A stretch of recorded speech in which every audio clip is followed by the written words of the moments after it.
Hey guys, let's talk about singular and plural nouns today. So a singular noun names one person, place, thing, or idea, such as chair. We could do an idea like freedom. The main idea here is that it names a singular one person, place, thing, or idea.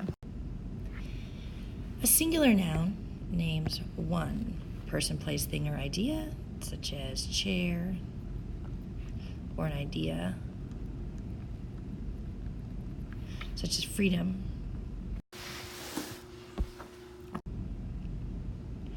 Plural noun names more than one, such as chairs, or freedoms. Most nouns, to go from the singular form to the plural, add s or es. If we have chair, we want to take it to the plural form, we're going to add s. Same thing with freedom. To form the plural, we simply add s.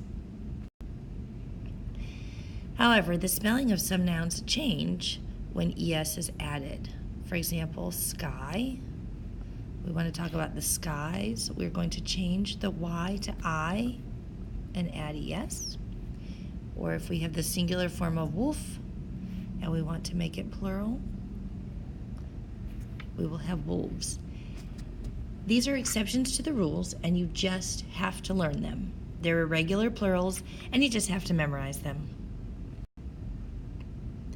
A few nouns do not add s or es at all to form the plural. Instead, they completely change spelling, such as man to men. Oops. Try that one again. Mouse to mice. Again, you just need to memorize them. Here's one of my favorites. Ox to oxen. Some nouns have the same form if they are singular or plural, such as deer. If I say, look at the deer in the front yard, you don't know if I'm talking about singular or plural. It keeps the same form.